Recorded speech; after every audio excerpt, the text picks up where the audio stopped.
Thompson had a violent childhood, doing medical school training and continual fascination with death. Thompson's life and verse reflect his downward drug-induced spiral into vagrancy. In 1888, Thompson was suicidal, in possession of a dissecting scalpel. Having failed in his attempt for the priesthood, he had trained as a surgeon for 6 years. After drifting through London a homeless man for 3 years, he was then living in what is now called Tower Hamlets. It is in this borough that the murders occurred. The murder centred on the borough's district of Whitechapel, where Thompson would visit while he was living at the West India Docks in the nearby Blackwall district. His addiction to opium was constant for the past decade. During the murders, he was seeking out a prostitute for whom he had a fancy. Upon meeting Thompson, she vanished, and he became delirious. Thompson's writings are filled to the brim with allusions to the occult and murder. He possessed the necessary skills, a dissecting knife, was near to the murders, consorted with prostitutes. He would have hardly been able to furnish an alibi, and he harboured a possible motive. Finally, his age, childhood, social background, and lifestyle parallel the profile of serial killers as prescribed to by the FBI and the CID.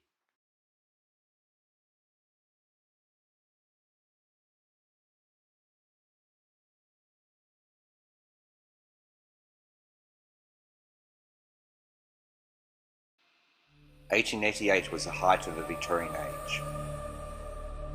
More books have been written. More films have been made about Jack the Ripper than any other Victorian. The Victorian age? No, the Ripper age. It is written. The shortest way of describing the Victorian age is to say that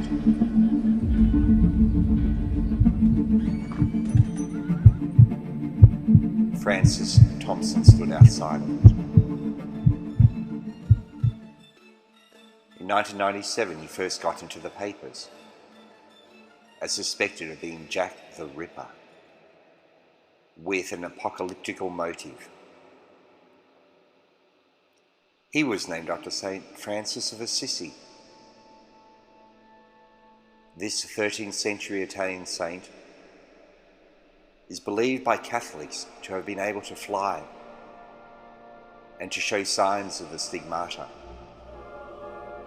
the name for bleeding from 5 wounds. Like Jesus Christ, the constant pain took 2 years to kill him. Francis Thompson wrote about this. The pain of his stigmata was agonizing, but was accompanied by a sweetness so intense as made it ecstatic to him. Pain may be made the instrument of joy. To honour him, the Basilica of St. Francis was built.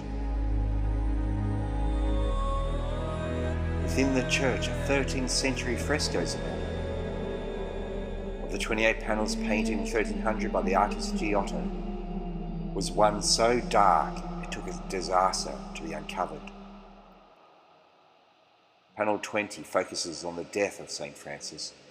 It shows the Requiem Mass being held, and his soul rise into heaven. In the same year, Francis Thompson was named a suspect. An earthquake struck the church. As restorers and priests were examining the frescoes, there was an aftershock, in which 4 people were killed. A survivor working on panel 20 saw the devil in the details. A face was found in the clouds.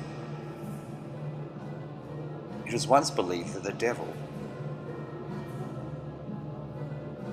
was a horned, winged beast, like in this 13th century fresco.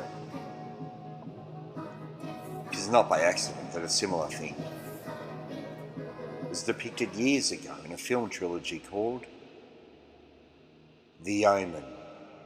In it, 2 archaeologists are killed by an earth tremor. They are crushed to death by falling masonry.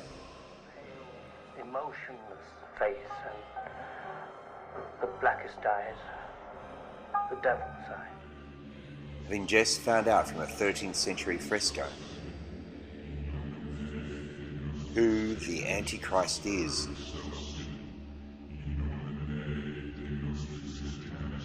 In the early medieval period, Satan was thought to hide in the clouds trying to catch the souls of the dead.